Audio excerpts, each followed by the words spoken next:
Ready?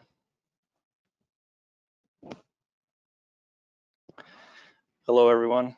My name is Andrew Ford. I'm a contract specialist with the Department of Energy out of the Idaho Operations Office. I'm presenting here today to give a high-level overview about the Integrated University Program, Scholarship Fellowship Support FOA, Funding Opportunity Announcement.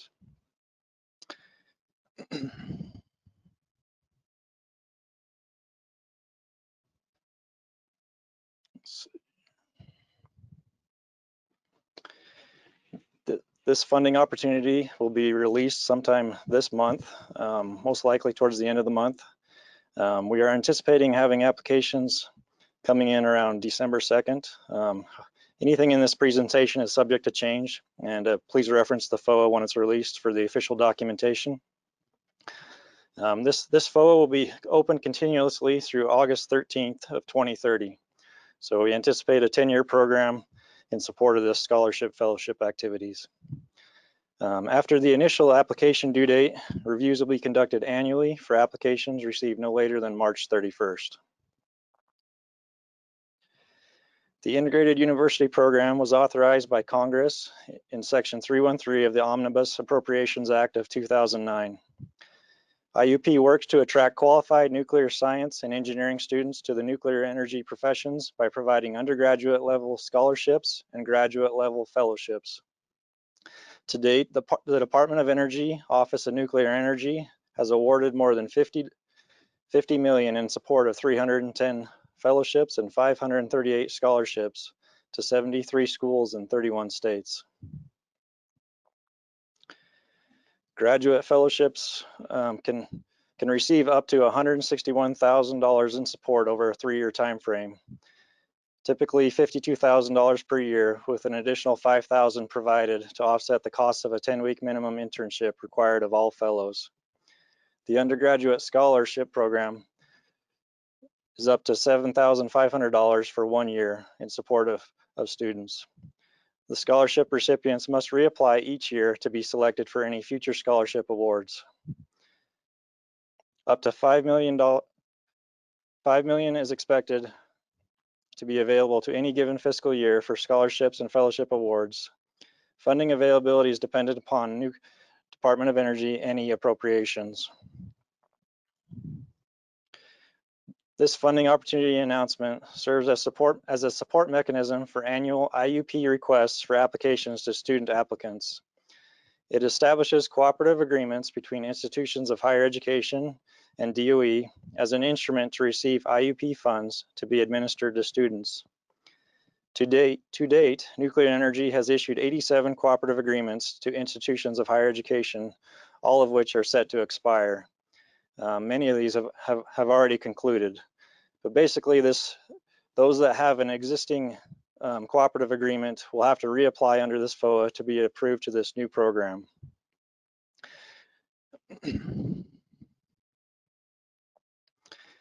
DOE NE anticipates awarding cooperative agreements under this FOA.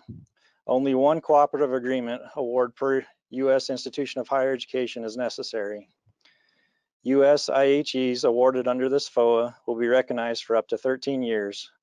However, in no event will a new scholarship or fellowship be awarded after year 10 of this FOA.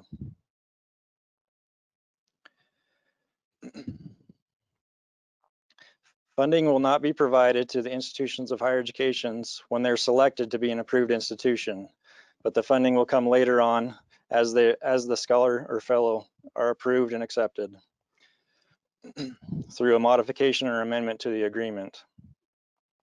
The number of awards to the U.S. IHEs in any given fiscal year will depend on the actual number of eligible applicants. No funding will be provided to any U.S. IHE unless a student has received a DOE NE scholarship or fellowship award and is accepted or currently enrolled at the U.S. IHE.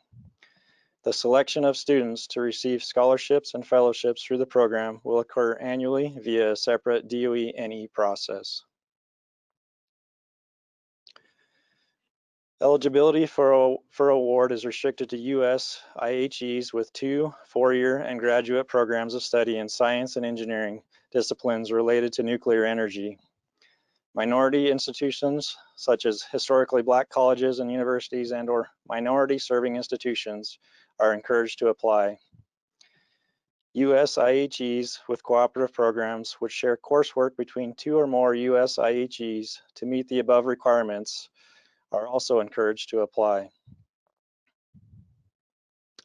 Some of the responsibilities of the institutions of higher education are to comply with the terms and conditions of the awarded cooperative agreement, promote the U.S. Department of Energy, Office of Nuclear Energy Integrated University Program, Scholarship and Fellowship Support Program at your school. Distribute scholarship fellowship funds to enrolled students selected, identified by NE to receive scholarship fellowship in accordance with the program guidelines. Collect and timely submit information required for interim, annual, and final reports. Return any unused funds provided for each participating student at completion of the school year for scholarships or at completion of the period covered by fellowships or as otherwise directed by DOE. And agree not to charge any indirect costs or charge a fee to administer the funds received. All funding is provided for the benefit of the student.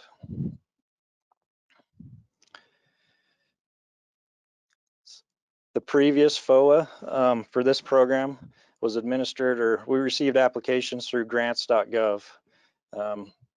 We anticipate using a different option this year and having applicants apply through the IUP application website. This slide just kind of lists some of the required documents that are going to be required to apply for the universities. The standard 424 form, the narrative file, certs and assurances, the PI's curriculum vitae, and other optional forms. And once again, my name was Andrew Ford. I'm the contract specialist for this funding opportunity announcement, as well as many of the other funding opportunity announcements, such as CINR and the infrastructure FOA. Julie Jacobson assists us with this action as well. And our contact information is on the screen there for your convenience.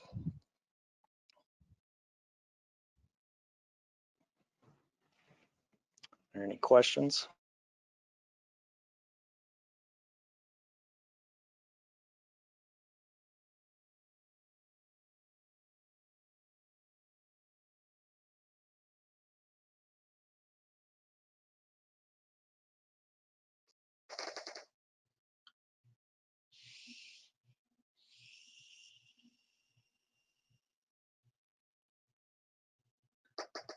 This is John Gilligan. Let me just reiterate what Andrew was just saying, in the sense that every university will have to reapply to become part of the IUP program with this FOA.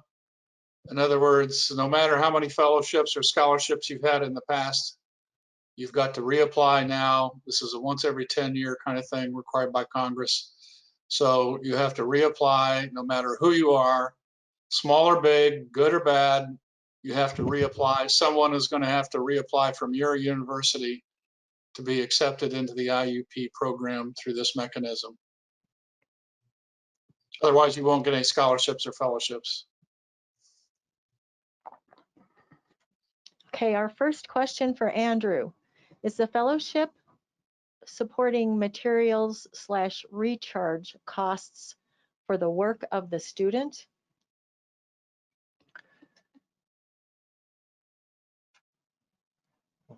Can you say that again, please?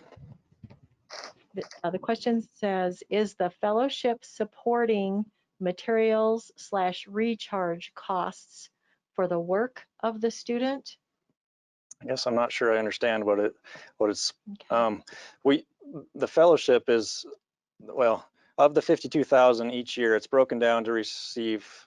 Basically, the student receives tuition, and then they do receive a monthly stipend as long as they're eligible for that monthly stipend. If they seek outside employment, we have to take that into consideration, and they wouldn't be eligible for that stipend at that point. But so during their internship, it's often anticipated that that internship is not paid, but if it is a paid internship, the stipend is adjusted. Yeah, another way of answering it too, Andrew, is that all the money is going for the student or the tuition of the student, either a scholarship or fellowship. It doesn't go to faculty member, it doesn't go anywhere else. Correct, yeah.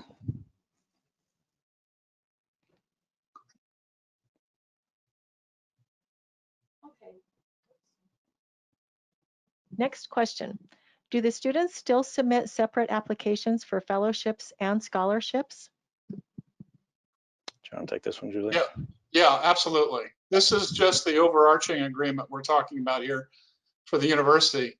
If you're accepted in this through this FOA, the university is just authorized to accept scholarship and fellowship students. They still have to apply individually and be awarded through the process that we've been going through for the last 10 years. Correct, yeah. We hope that I think there's 86 or 87 currently approved IUP universities right now. And so we hope all those, and I believe we'll do some other communication efforts, but we hope all these universities can apply initially, but the program will be ongoing for those that decide to join later on to apply for the approved program. Okay, is there any reason to think that a university that was approved at an earlier time would be declined this time? No, I don't think we anticipate if we approved them at one point in time, unless there's a large change in their programs or their offerings to the students in regards to nuclear energy programs. Well, that's a good qualification, Andrew. I think a lot of these schools are rather small. The people that originally submitted them may have left. There may be no curricula left. There may be no support for nuclear energy. So it just kind of depends. But it's going to be based on the application, of course, and the materials submitted. Does the IUP program provide the institution any overhead? No, it does not. It's all the support is for the student. The university may not collect any indirect costs on this action under this funding opportunity. And here's a question, will faculty or student submit the application and it will be submitted by the student? They will go in under neup.gov and start their own application and submit it there. Now that's a separate process. This is to be submitted by universities. So it's got to be initiated by a faculty member, go through and be approved by the university. This is a university institutional authority authorization. The process that was just described, right, Andrew? That's the individual student. That will come out later. Individual students will apply later. Correct. It's going to be through the same site, but this funding opportunity, the 2265, will be for the university itself to apply to be on the approved list. And then the same standard procedure, which we've done previously, the RFA, request for applications for the students, will be issued as a separate process, still in place, similarly offered as in previous years. Okay, as a follow-up to that previous question where you maybe needed a little bit more information on can some of the funding cover some costs for the student. This is for, as she says, the student needs to run radiation tests at a center charging $600+ an hour, and the radiation center is already on site, so there's no need for NSUF funds.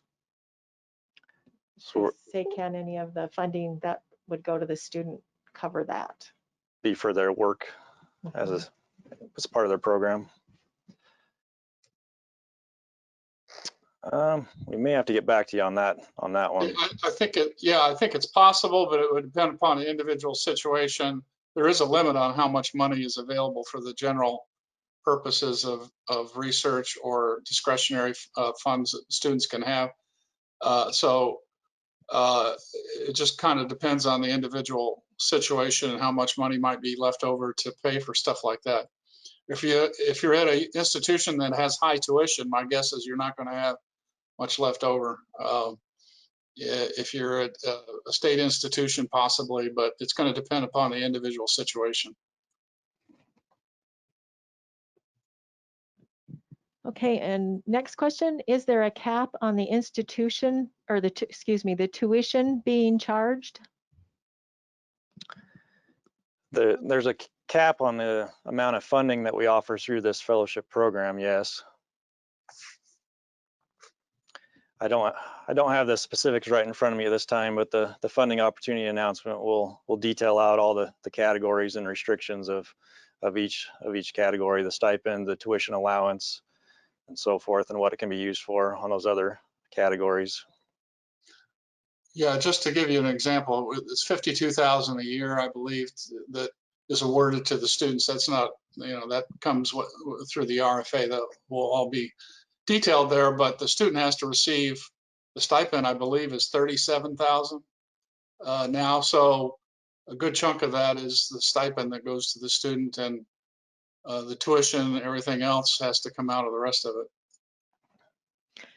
The specifics are $37,000 for stipend, $14,000 for tuition, and then there's $1,000 for travel each year, traveling to conferences, presenting research and stuff like that, and then $5,000 for a one-time 10-week internship at a DOE approved facility.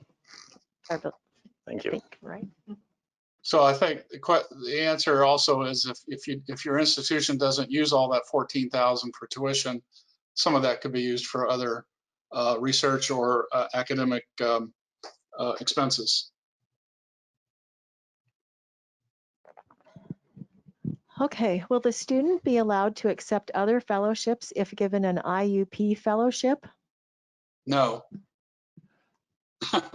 Sorry for interrupting, but no, you can't have more than one fellow. This is the only fellowship you have. If you have anything else, this question comes up every year. TA support, another fellowship, or et cetera. You have to choose one or the other.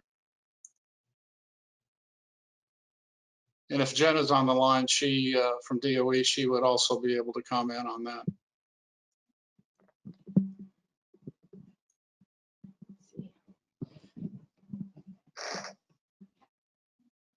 So I have one more question here while we're waiting. I got to check in another spot to see if Jenna's on the line. This one says, I need more clarification.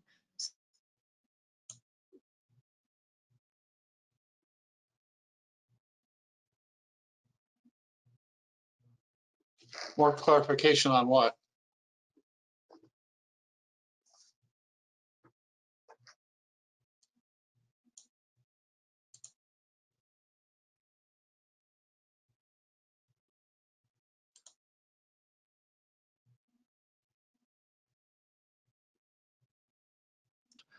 Most likely to be released and available on the NEUP website next month in September.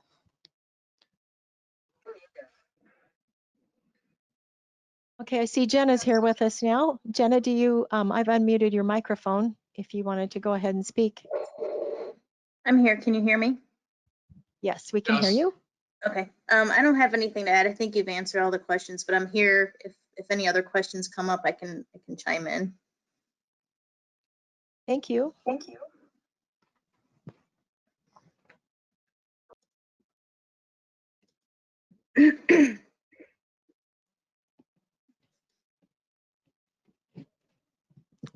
Okay, it looks like maybe we had an audio problem right after I asked the question about more clarification on how you apply for the scholarship and fellowship. And for this particular FOA, the university needs to apply to get your university to be an IUP approved university. And once that happens, then the student applies for the scholarship or fellowship on neup.gov. If you need more clarification than that, please go ahead and write in another question. Next question. Are universities allowed to require non-degree work, say 3 hours a week of grading for their home department from IUP fellows? Let me try to answer that. If it's required of all students and it's part of their educational program, I would say that's probably allowable as long as they don't get paid for it on top of what they're getting through the fellowship. Right, Jenna? Do you recall? Correct. No, you're right, John.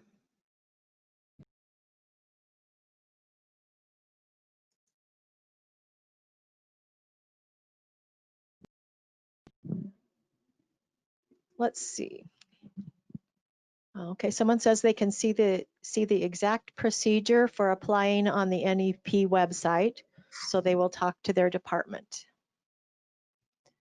I don't believe that we have any other questions right now. Let's wait about one more minute. Oh, here's one. It says, where can we check the IUP approved university list? And I know that one will be on the NEUP website. You go up to the top of it, go under scholarship and fellowship, and there's a link to the IUP approved university list. I believe the website is down today. INL had something going on, so hopefully it will be back up by this evening. So that's where you can look for it. Right, and that's the current approved list. So basically that will be ending. So there will be no institution on the new approved list. And so everyone will have to reapply. For every institution that is interested in continuing the program will have to reapply, and the new list will be created through this new funding opportunity announcement. Is there a maximum number of months that a student should have been a graduate student beyond which they cannot apply for the fellowship? Yes. That's explained in the RFA, and that will come out later. But it will be similar to the previous years, last year in particular. Jenna, unless I'm rethinking anything, Andrew, do you know of anything else? I think that will be explained in the RFA. Correct. Yeah, any restrictions will be detailed out in the RFA. Is there a submission limit, such as one institution can submit only one application to this overarching program? Well, it's expected to only receive one application from each institution that's interested in becoming an approved university to administer these scholarship and fellowships. We only need one cooperative agreement per university, and then throughout, as the scholarships and fellowship awards come in each year, those are multiple awards administered under one agreement.